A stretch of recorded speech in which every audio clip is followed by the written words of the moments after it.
खरं तर ओबीसी जातनिहाय जनगणना जनजागृती अभियानासंदर्भात आम्ही इकडे फिरत असताना या गावामध्ये आम्ही आलो आहोत आणि खरं तर तुम्ही सर्व ओबीसी बांधवांनी आमचं उत्स्फूर्त असं स्वागत केलं, त्याबद्दल तुमचे सर्वांचे आभार व्यक्त करतो, धन्यवाद व्यक्त करतो. आणि पिंपरीवाडीच्या आसपासच्या काही गावातील मंडळी जे कार्य त्यांचं सुद्धा मी नम्रपूर्वक स्वागत करतो. बांधवांना आम्ही काही जास्त बोलणार नाही, कारण की देवगाव माळीला जाऊन तिथं 7चा टायमिंग दिलेला आहे. परंतु आमचे शिवाभाऊ इंगळे त्यांचा आग्रह इथं आलं पाहिजे आणि त्याच्या आग्रहामध्ये आलो.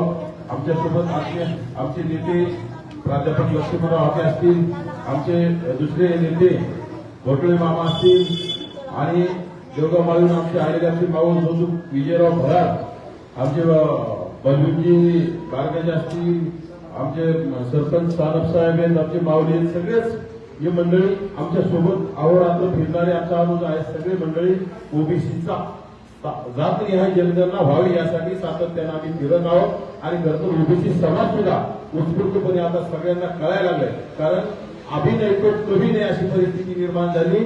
10 वर्षाला ओबीसीची जातनिहाय जनगणना होत असतील, प्रत्येक 10 वर्षाला ओबीसीची नाही, प्रत्येकाची फक्त जात जनगणना होत असतील. त्यामध्ये ओबीसीचा कॉलम गेल्या म्हणजे 1931ला असं म्हणायला आपल्याला हरकत नाही किंवा 7 समुद्रा पार कोण आलेले इंग्रजांनी आपली 1931ला जनगणना केली. त्या अगोदर सुद्धा त्यांनी जनगणना केली, परंतु इंग्रजांकडून शेवटची जनगणना 1931ला झाली. त्यानंतर काँग्रेस आलं, भाजप आलं, सगळे आले, कोणी तुमची जातनिहाय जनगणना करत नाही. आणि 1931च्या जनगणनेच्या देशामध्ये 52% आहात आणि आजच्या घडीला जे लोक 10%, 12% आम्ही 50%, तुम्ही आमच्यापेक्षा कमी. खरं तर ओबीसी समाज शांत स्वयंमी आपले व्यवसाय, आपली शेती व्यवसाय असेल, काही जास्त नोकऱ्या करणार व्यवसाय कोणाच्या आध्यात नसतो, मध्यात नसतो, त्या समाजाला वेठीस धरण्याचं काम सुरू आहे. आणि खरं तर आता तुमच्या विदर्भामध्ये जास्त तुम्हाला जरा पोहोचत नाही आरक्षणाच्या किंवा जातीवादाच्या. मराठवाड्यात गेल्याच्या नाव कळतं माळ्याला काय त्रास आहे, धनगराला काय त्रास आहे, वंजाराला काय त्रास आहे, बंजाराला काय त्रास आहे, 18 बरोबर जातीतील 12 बरोबरदारांना, 18 बरोबरदारांना काय त्रास आहे ते मराठवाड्यात कळतं. परंतु येणाऱ्या काळात मराठवाडाच नाही, विदर्भात सुद्धा त्याचा त्रास होणार आहे. गाव गाड्यामध्ये या पिंपरीमाळी गावामध्ये जर तुमचा सरपंच होत असेल, तुमच्या गावात तुमचा समाज असते, तुमचा सरपंच होत असेल, परंतु येणाऱ्या काळात तुमचा जिल्हा परिषद मंत्री होऊन देणार नाही. कारण की आता एक आडवा कुणबी प्रमाणपत्र जे हाताने खाडाखोड करून बोगस कुणबी नोंदी मार्फत जे हाताने काढाखोड केले त्याच्या मार्फत प्रमाणपत्र काढणं सुरू आहे. तुमचं अस्तित्व संपन्न सुरू आहे, राजकीय अस्तित्व ओरबाडणं सुरू आहे. कारण की आता ज्या गावामध्ये आपण जास्त तिथं ठीक आपला होईल, परंतु शेजारच्या गावामध्ये जर 75% प्रस्थापित समाज तिथं जर आपला 25-20% जर आपला समाज असेल, त्या गावामध्ये राखीव जागा सुटल्याच्या नंतर जर ग्रामपंचायत सदस्य होत असेल, त्या गावामध्ये तुमचा सरपंच होत असेल, तर ते आता तुम्हाला पाहायला मिळणार नाही, होणार नाही. कारण की त्यांनी सुद्धा तिथं आता कुणबीची प्रमाणपत्र काढले. तुमचा ग्रामपंचायत सदस्य होत असेल तर त्यांचेच लोक उभा राहणार, ती निवडून देणार. पूर्वी कसं राहायचं, जागा सुटल्याच्या नंतर त्याला पर्याय राहत नसं, ओबीसीची मूळ ओबीसीला जागा संधी द्यावी लागत होती. आजच्या घडीला पुणे महानगरपालिका असेल, पिंपरी चिंचवड महानगरपालिकेमध्ये 30 नगरसेवक कुठं ओबीसीच्या जागा वरवडून त्यांनी घेतल्या, त्यांचं ओबीसीचं अस्तित्व संपवलं आणि येणाऱ्या काळात तिथे ओबीसीचे प्रतिनिधी होणार नाही. इकडे परभणी जिल्हा परिषदेमध्ये 11 जिल्हा परिषद सदस्यापैकी ओबीसीच्या राखीव सदस्य जागेपैकी 8 जागेवर मराठा समाजाचे प्रतिनिधी निवडून आले. ती बोगस तुम्ही प्रमाणपत्र काढून म्हणजे तुमचं अस्तित्व संपलेलं आहे. तुमचा लढा तुमच्या खांद्यावर घ्यावा लागणार आहे. तुमच्यासाठी कोणी बोलत नाही. राज्यामध्ये अनेक नेते सरकारच्या भीतीपुढे कोणी बोलत नाही. सगळ्यांची बोलण्याची इच्छा आहे, पण त्यांच्या अडचणी त्यांना पण आपल्याला काही ईडी लागणार नाही. तुम्हाला आम्हाला काही ईडी मागं लागत नाही, सीबीआय मागं लागत नाही. त्यामुळे प्रत्येकाने बोललं पाहिजे. प्रत्येकाकडे फोन आहे. आमची जातनिहाय जनगणना करा, आम्हाला आमची गणना करा, आमचे डोके वजा. तुम्ही कुत्र्या मांजराची जनगणना करता, परंतु आमच्या ओबीसीची जातनिहाय जनगणना का करत नाही? त्या राज्यामध्ये किती जाती आहेत, किती जातीचे किती लोक आहेत, त्याची आकडेवारी आम्हाला कळली पाहिजे. आणि ती आकडेवारी कळली तर नक्कीच आपल्याला बजेटरी सुद्धा तरतूद त्या आकडेवारीनुसार सुद्धा होते.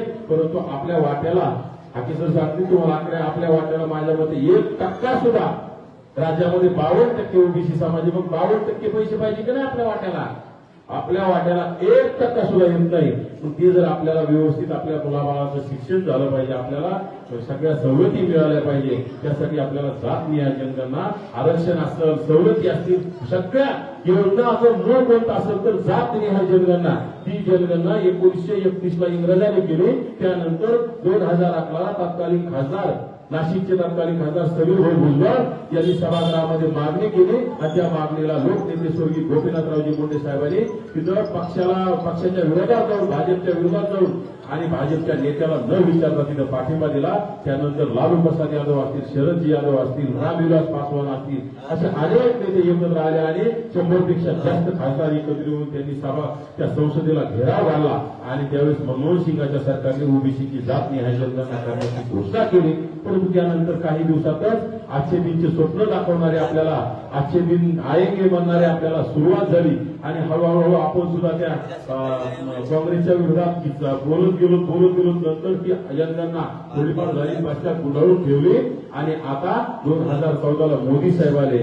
ओबीसी म्हणून आहेत ते, परंतु ओबीसीच्या बाजूने त्यांनी कुठलीही तरी भूमिका घेतलेली आपल्याला पाहायला मिळत नाही. आपल्याला त्या मोदीशी घेणं देत नाही, त्या राहुल गांधीशी घेणं देत नाही, काँग्रेसशी घेणं देत नाही, आपल्याला भाजपशी घेणं देत नाही. आमची जनगणना करा, आमचे हक्क अधिकार आम्हाला द्या. आम्हाला काय कुणाचं लोकांचं शिल्लक लागत नाही, परंतु आमची जेवढी आकडेवारी तेवढी आम्हाला न्याय देण्याचं काम यांनी केलं पाहिजे. आमचं बजेटरी तरतूद तितकं आम्हाला मिळालं पाहिजे, आम्हाला सगळ्या सवलती मिळाल्या पाहिजे. यासाठी आम्ही बोलतोय, आमच्या समाजाने सुद्धा बोललं पाहिजे.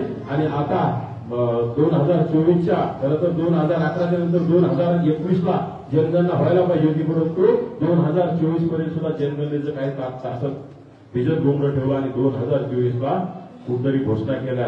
राहुल गांधी म्हणतात आमचं सरकार आलं तर ओबीसीची आणि जातनिहाय जनगणना करू. म्हणजे ओबीसीचे मतं घेण्यासाठी सगळे येतात, ओबीसीची जनगणना करू म्हटले.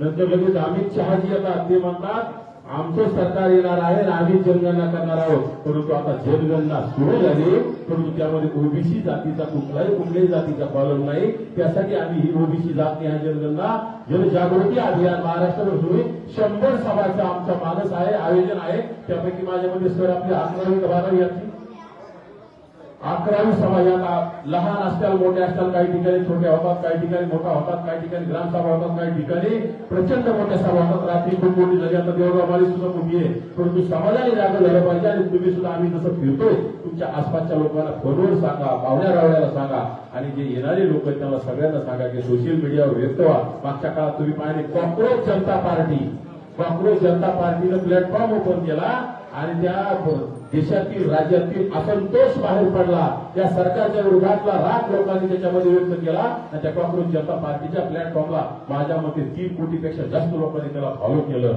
पण आपण सुद्धा ते व्यक्त होते. मग आपल्याला खरं आपली ओबीसीच्या लोकांनी ओबीसीचं अस्तित्व वाचवण्यासाठी आपल्याकडे अँड्रॉइड मोबाईल प्रत्येकाकडे माझ्या मते माता भगिनीकडे सुद्धा झाल्या. आता माणसाकडे पुरुषाकडे काय पण महिलांकडे सुद्धा आहे. त्यामुळे सर्वांनी ओबीसीची जातनिहाय जनगणना जोपर्यंत करत नाही तोपर्यंत येणाऱ्या काळात कुठल्याही निवडणुकात आमच्या दारात देऊ नका. तुमचा आमदार असेल, खासदार असेल, त्यांना मागणी करा, त्यांना फोन करा की तुम्ही सभागृहात ओबीसीची जातनिहाय जनगणना करण्यासाठी बोला. नंतर बोला, तर येणाऱ्या निवडणुकामध्ये आमचं मत मागायला येऊ नका. धन्यवाद म्हणायचं आणि आम्हाला तोंड दाखवू नका. आम्ही तुमचं तोंड बघायचं आम्हाला इच्छा नाही. ते ठणकावून बोला, कारण आज मराठा समाजाचे आमदार खासदार त्यांच्या चुकीच्या मागण्याला समर्थन करतात, असंविधानिक मागण्या मान्य करण्याचं काम करतात. तो आंतरवादीचा पाठवून मागं ते त्याला देण्याचं काम राज्य सरकारचे शिष्टमंडळ पाहिजे. ते ओबीसीच्या महायुतीला निधी नाही, ओबीसीचे महामंडळ अनेक आहेत तर त्याला निधी नाही. आणि यांच्या महामंडळाला अण्णासाहेब पाटील विकास महामंडळाला एका मराठा समाजाच्या तरुणाला 30-30 लाख रुपये बिनव्याजी कर्ज मिळतं. ओबीसीच्या तरुणाला 1 लाख रुपये सुद्धा मिळत नाही. महायुतीचे मुलं शिक्षण घेण्यासाठी तिथे कुठेतरी व्यवस्था असतात, त्या महायुतीला निधी नाही, महायुतीला बिल्डिंग्स नाही आणि फक्त ओबीसी शांत आहे म्हणून. त्यामुळे आपण आता कुठेतरी बोललं पाहिजे. आपल्या अधिकाराची लढाई, आपल्या हक्क अधिकाराचा झेंडा आपल्या खांद्यावर घेतला पाहिजे. एवढंच मी बोलतो. पुढे जाऊन आम्हाला सभा करायची आहे, सर सुद्धा बोलणार आहे. मी आज जास्त बोलणार नाही. येणाऱ्या काळात तुम्हाला पुन्हा मार्गदर्शन करू. परंतु सर्वच हुशार आहेत या विदर्भामध्ये, मला माहित आहे. सर्व माणसे जास्त प्रमाणात शिकलेले आहेत, लोकवर्ग आहेत. सर्वांनी याच्यामध्ये पुढाकार घ्यावा अशी कळकळीची विनंती करतो आणि थांबतो. जय हिंद, जय हिंद.